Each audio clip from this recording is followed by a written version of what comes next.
So this is my contact information. If anybody ever wants to reach out, I'm here for you. If you want these slides or anything when we get done, I can do that as well. All right, so about me, as I said, second generation firefighter. I am a dad. I've got an 8-year-old pictured right there. Prettiest little thing I've ever seen. I do own a business. I work doing some of the same stuff that Chris Joy does. I've been in the career fire service for 10 years now. Spent the last almost 9 years with the city of Madison, and I've been on the truck company for the last 7, pretty much ever since Chief Bailey got there. All right, so when you're assigned to search, so you're in this truck company class, when you're assigned to search, you're going to expect victims, okay? Every time we can build these we can go out here, we can build these training scars, and we're just going through the motions, or whatever the case may be. You go out there, you search in the next 10 house fires you go to, you don't find nobody. You've already been told that the building's clear. There's different things like that going on. But if you're assigned to search, you're expecting victims. All right, so the next few slides are going to be a part of the firefighter rescue survey, the first 3,000. I've put that down here. Go look at all that. I've got about 6 slides of just some of the numbers that I felt were pretty relevant to today, but there is just a buku of information out there. Make sure that if you are involved in any kind of rescue or recovery, that you're logging on to Firefighter Rescue Survey, filling out the information on there. This is a nationwide study, and it really puts together some good numbers.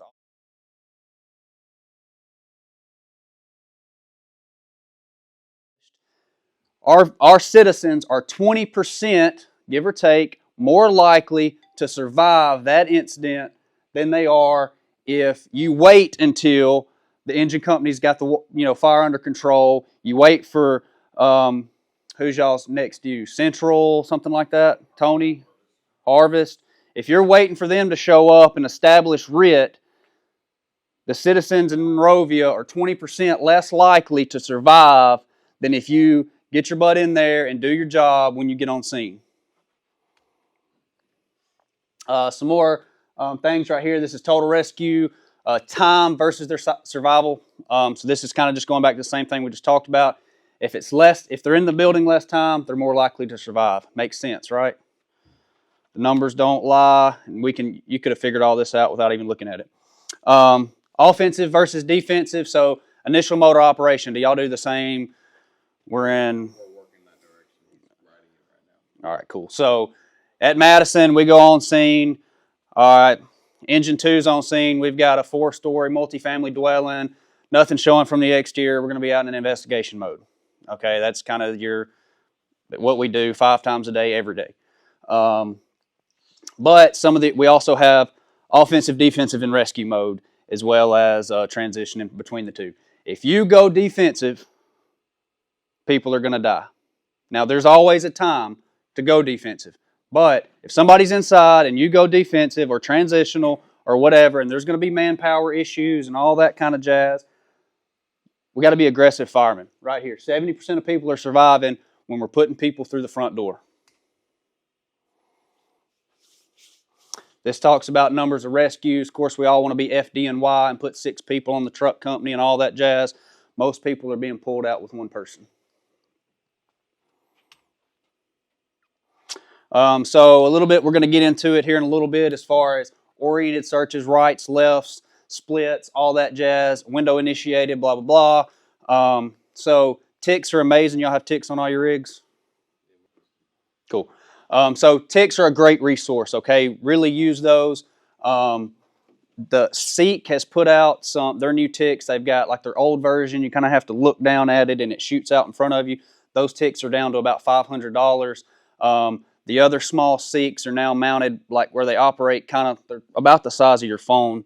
The original ones you had to hold like this to see the screen and it would be like pointed at Ryan. And now they've reoriented the camera so you can hold them like a real tick and they look like this when you're looking through them. Those new ones are about $1,000.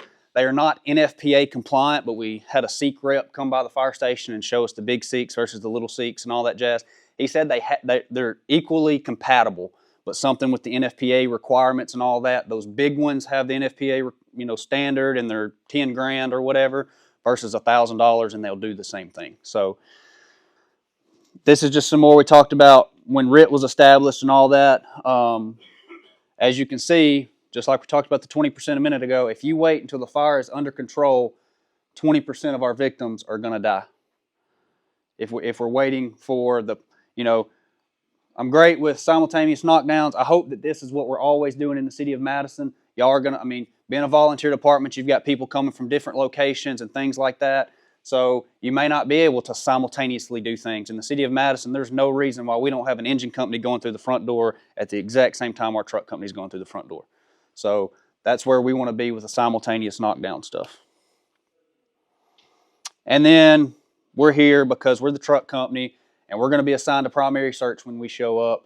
And you can see that 57% of all victims in the first 3,000 were found by the primary attack or search crew. So these next few slides, I'm not going to beat a dead horse, because when we get outside, this is the stuff we're going to do today. If you have questions about this now, please ask them so that we can cover those now versus when we get out there, put our hands on everything. I've termed all of this rig to victim removal. So from the time you roll on scene until the victim is pulled out of the house, okay? We're breaking those norms. We're removing victims. So before you even get on scene, today, we've got to know where these tools are, what our plan is, where we're, how we're getting to those things, blah, blah, blah. So you need to know where your water can is. When are we going to search with a water can? Are you always taking, when I say we, that's an individual decision. Am I always taking the can with me? Am I never taking the can with me? Am I only taking it if I've got a 3-man crew versus a 2-man crew? Those are decisions that you've got to make based on what's coming right now to that fire that you're going to. Where are your irons located? You have to take those with you. Where's your tick? Do you have 1 tick? Do you have 2 ticks? Does everybody have a tick? Do I have cars in the driveway? Do I have toys in the yard? What time of day is it? What time of year is it? So yeah, I'll forget where I was going, but time of day, all those things. So if it is February on a weekday at 1 o'clock, there's no cars in the driveway, I might hold back a little bit. I might wait until I get that water supply established, or I might wait until the engine company's ready to go through the front door before I put 3 extra men inside of a well-involved structure. But now we flip back, and it's March the 22nd on a Saturday. I think that's today's date, maybe the 23rd. But it's a Saturday morning at 9 o'clock. I've got 2 cars in the driveway. I see toys in the yard because it's a bedroom community. I'm going to push a little farther. I'm going to get a little closer to that edge because there's high likelihood of victims now inside of that structure. So that's where we're going, or when we're going to go. Know the district. Most everything out here as far as residential stuff is going to be lightweight. All the new construction, like the apartments and stuff that they're building up around Cliffs Farms and everything, all of that is lightweight. Know the difference in split floors and long hallways. So any of your new construction stuff, which is going to be, I don't know Monrovia that great, but all the new subdivisions that they're building and things like that, they're going to be split floors versus long hallways. So I don't know where the dividing line is. Most of the new stuff, you've got your garage and your master bedroom is going to match each other, and then your kids or your youth are going to sleep across the house with the living rooms in the middle. All of the older stuff is going to be garage on one end, living room in the middle, long hallways with bedrooms on the other side of the house. Those are things that you should know about your district and that you can read about the building when you show up. Knowing the difference in a true 2-story house versus a 1.5.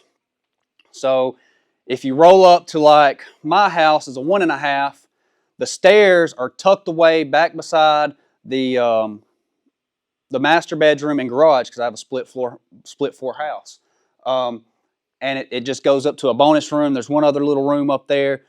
But then you talk about the true 2-story homes, where are the stairs always located? Front door. As soon as you go through that front door, the staircase is going to be right there. So those are the things that as you do, you sizing up this building on your way as the firefighter, I'm going to pop this door for the engine company because they don't know how to do it. And then I'm going to go in and search. Okay? Where's the staircase if I'm trying to get to Division 2? And then what does the garage tell you about the house? And I just kind of hit on that a little bit. The garage is going to be opposite of the bedrooms, okay? Even on whether it's the new construction or the old construction, your kids' bedrooms are going to be opposite of that garage almost every time. Just like you can read the house as you arrive, that front door is going to swing in the direction of the bedrooms. If you force your front door and that door swings to the right, does it point you to your bedroom? Or to at least the kids' bedrooms in split floor houses? So think about those things as you go to force that door. Whichever way that door swings, it's probably where your bedrooms are. If that door swings right, I'm at least going right. I may be wrong this one time, but I'm going to go right.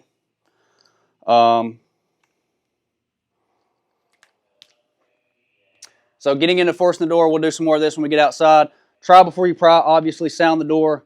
Gap, we'll talk about foot gaps, all that jazz. Halligans, I'll talk about a little bit more about the Halligan and all that stuff when we get outside. We'll talk about all this stuff. The live fire layout, getting low, doing your 10%. Call out. Fire department, call out. Because if you go back to the fire department rescue study, the highest percentages of people are found because they call out to you when you go through that door. We'll get all into, everybody know what VIS is? Everybody heard that term before? All right, so now, because we're the fire service and we love to change the way we say things that mean the same thing, they're now starting to call it window-initiated searches. It's the same thing, okay? It's the same thing. It's just you're starting your search from a window. It's the same thing. All right, and so that's why I've termed it right here window-initiated, and then I've got vent, enter, isolate, and search because it's all the same stuff, okay? And we'll get into exactly how we do that when we get outside. We'll talk about search techniques, the tripod, leapfrogging, why we mount our lights the way we do, how to search with a can, if y'all have cans. Do we have cans to search with? And then tools that we use while we're doing it. Left, right, oriented, and split. Split's probably not going to be recommended for Monrovia Fire. And the reason it is because today showing up on that truck is going to be you three, and then the next time you show up, it's going to be you two and somebody in the back, and that's just the fact of the matter, okay? So until we can get to where it's something consistent, probably not going to recommend splits, unless it's splitting inside of one room, but not a whole apartment. We'll talk about searching beds. When we search beds and we grab cribs, Kenny's got us a crib, so that's awesome. We're going to take that crib and we're going to dump it in our lap, all right? We're going to pull down to us. Everything's going to fall to the middle. We're going to scoop it. We'll talk about all that outside. It's a whole lot easier to talk about when we're doing hands-on. We'll talk about webbing removals. Dirty drags, knee drags, locking in like that. My favorite thing is short webbing, and I'll show you why. And then there's, and I can't remember if I put it in one of the firefighter rescues. I don't think it was on there today, but it is online if you go look it up. Talking about the percentage of victims found with other victims is like well over 50%. So like 60, 70%. You find a victim, you're going to find another one, because moms are going to shield their babies, things like that. All right, so that's pretty much the end. I got a few pictures here at the end. So the hallmark of a good fire department is an aggressive and thorough search. Most fire departments mention somewhere in their mission statement the intent to save lives and property. In reality, saving a life is really what a firefighter is here for. That's a Mike Lombardi. Buildings are not clear until we clear them, and that's even when when the homeowner is there and says that everybody's out, because the homeowner didn't know that their 15-year-old daughter's boyfriend snuck through the window and he's upstairs, okay? Now, with that same thing being said, it goes back to those safety things. If the homeowner is outside and says everybody's clear or everybody's out of the home, are we going to bust through the door before the hose line's in place? No. Everything's a calculated risk, okay? Now, if the homeowner's outside and says, my 4-year-old is on the second floor on that side and the hose line's not in place, what are we going to do? We're going to go get them. That's our job. That's what we're there for. Calculated risk, okay?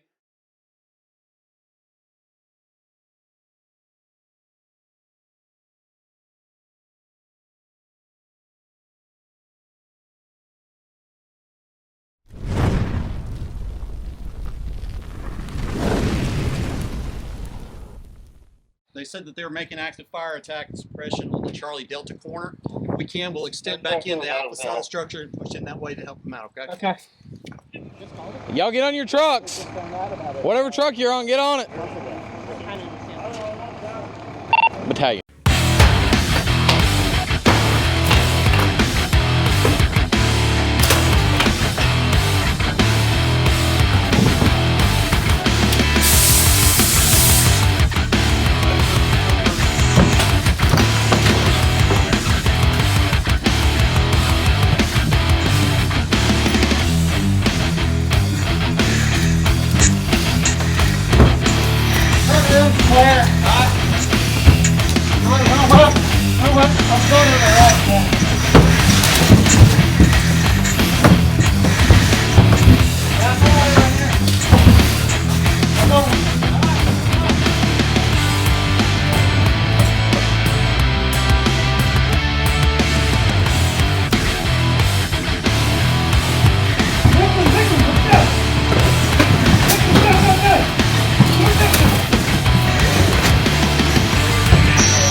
So I'm going to use that term.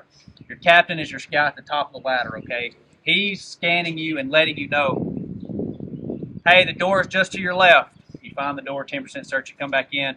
All right, you've got a bunk bed. Look for a bunk bed. You got, looks like there's a set of doors right there in front of you. Is that a closet or a bonus room or a Jack and Jill, things like that. So he's kind of talking to you. He's orienting you, reminding you of the things, or reminding you of things that you might not be thinking about right that second, but also telling you hey, that's a bed. Make sure you clear the bed. Check the back side of the bed. Hey, those are bunk beds. You've got a this, you've got a that. Or he might just say, hey, victim, victim, victim, go 3 steps to your left, or 3 feet to your left, whatever.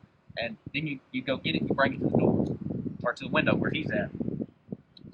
When the captain goes in the window, somebody should be bumping up to the window, okay? Because that's your orientation person. That's letting you know back to where your window is. So if you're doing a full window-initiated search, somebody has got to remind you back to where that room is, where your egress point is. So you go up, you get to that doorway, 10%, close the door, you search the room. Hey, Captain, the hallway looked good. Let's see if we can bump down to the next one.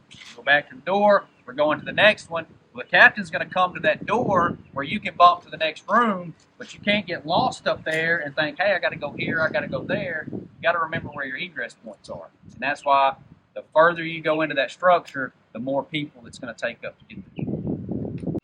A lot of what VIS people think about is throwing the ladder, all of that jazz, but it can be done on the first floor too. So what you're looking for as the truck company is you arrive on scene to this house right here, and the whole front of this house is burning off, and they come running out, left the front door open, and the porch is about burn off of it. When we get here, we do that 360, and we find that one room on the back side of the house that somebody had the door closed, and there's a little bit of searchable space. And that's where we're going to do that window-initiated search. We're going to bust that glass, we're going to get in there, search that one room, and get back out.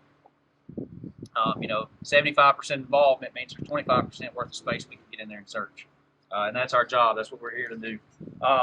So a big thing on taking glass, he just talked about it with flow paths. Don't break those windows until we're ready to enter the structure. You'll see people like on videos and stuff, they'll throw that ladder to Division 2, they'll throw it right on top of the window, or they'll even purposely, they'll throw it and then they'll bring it back and they'll throw it back down again to smash that glass out. Well, all they've done is created a flow path. They're standing on the ground, don't have their mask on yet, maybe don't even have a jacket on. The captain and the firefighter who's actually going to go up that ladder and do something, they're still 2 minutes out on the, with the second rig in or whatever the case may be.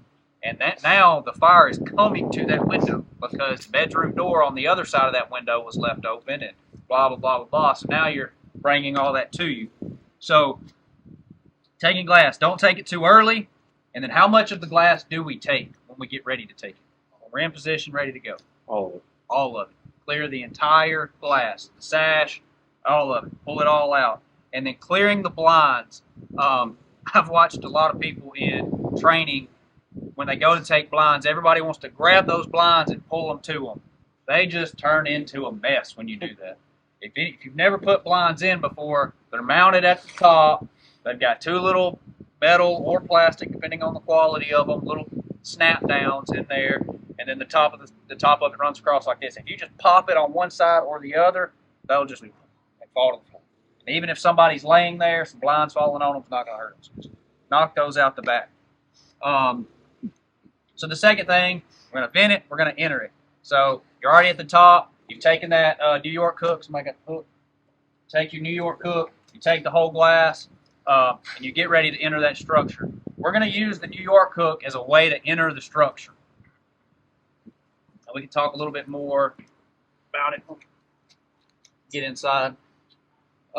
So if this is my window sill, so I come up my ladder, or if I'm doing it on first floor like we're going to do today, we're taking that whole glass, we're going to flip this tool around, and the tool's going in the window, okay? Scare you a little bit. And the tool's going to sit like this right here in the window sill. This is your think about this as the bottom of the window, okay? And we'll talk a little bit more about it there. Now, that's in there, that's staying there. When we search with a Halligan. Bring the Halligan in. Smash somebody's head, right? First thing we're going to do. They say that there's been some things that people have said, I've heard here more recently in some classes I've taken, everybody's always said, you drop it in, you sweep, making sure nobody's there, and then you sound the floor. There's starting to be some mixed studies or some mixed conversations coming out on all that jazz about you obviously don't go pounding on somebody, but or you even know that the floor is there or not there until you go into it. So you want to drop this in there, sweep to see if you feel anything underneath you, if it's just floor, and then you're going to sound, okay? Once that's in, you can take that tool, set it down. This right here is used for two things. One is you can use this as you go to slide into the room, okay? It's something for you to have your hand on as you go in. The second thing it's for is low visibility. When you come back around the room, you can't miss that window because you're going to run into it. So that's just marking your egress, okay? And you had to have it up there with you anyway to take that glass out. And you can't search with it because it's 6 or 8 feet long, depending on which one you brought with you. So that's where you keep that at. On a lot of the, you got VIS, and then a lot of people have shortened it to VES. To me, the I is the most important part, and that's why I didn't like it when they started going away from it. Now we're, like I said earlier, we're window initiated, get completely away from the term. But you want to isolate that room because what we just talked about with vent. Vented it, fire's coming to you. You got to go close that door, okay? Because if you don't get out there and close that door, you've created that flow path coming to you. fire's coming to you, making the conditions worse for the victims that are up there, blah, blah, blah, blah, and on and on. So you got to go close that door. What do we do when we get to that door? Before we shut it, 10% search the other side of that door, and then we close it.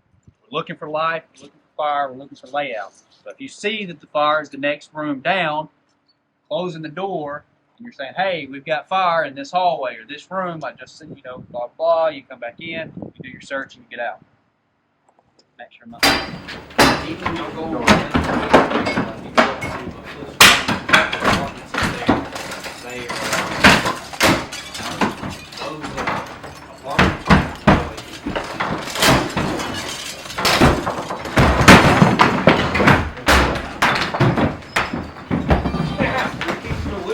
fire department, call out. It moved, but it didn't want to break.